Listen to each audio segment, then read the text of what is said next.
Hi, guys. Let's talk about mortgage interest rates and what reports came out last week and what that means for 2026. Yeah, so last week, mortgage interest rates ended a little bit better than where they started.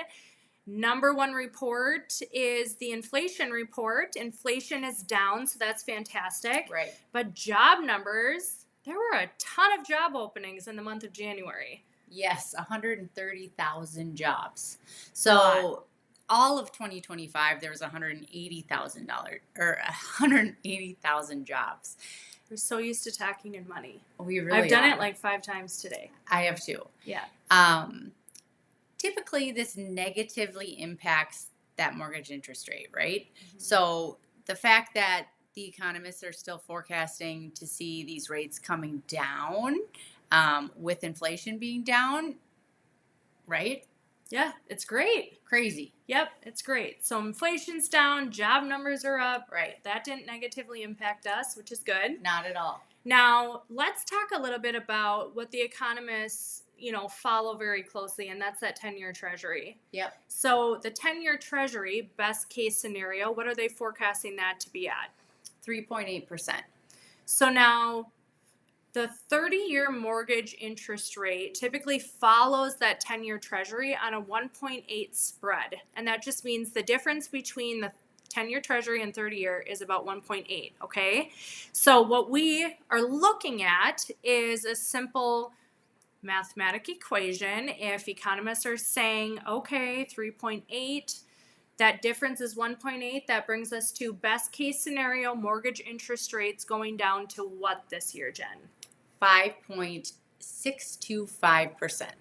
And truthfully, you guys, that's about a quarter Of a less than what we're at right now. So Right.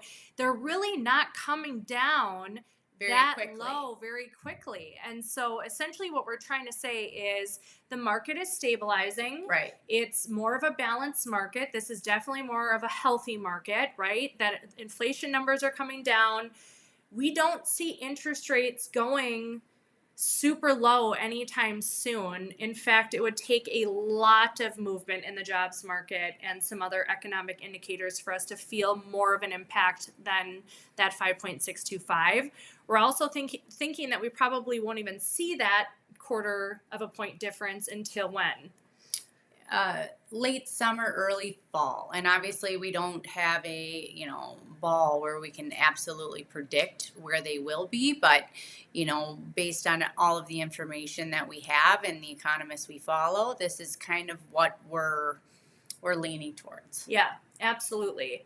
Now, on the other end of things, we are off to a very busy start Yeah, for we the are. year. So, sellers, it's interesting because really the name of the game right now is better than your competition.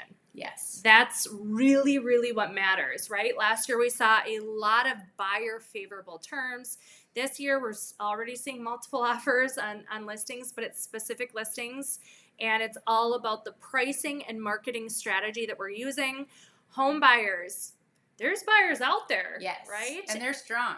Yeah, we've got some strong buyers out there, but I think it's time to get off the sidelines. If you're really hoping for an interest rate below 5%, I hate to break it to you, but I don't see this being the year that that's going to happen. No.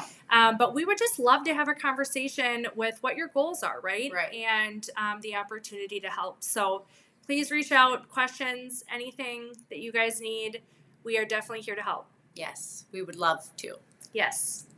Thank you. Thanks, guys. We'll see you next week.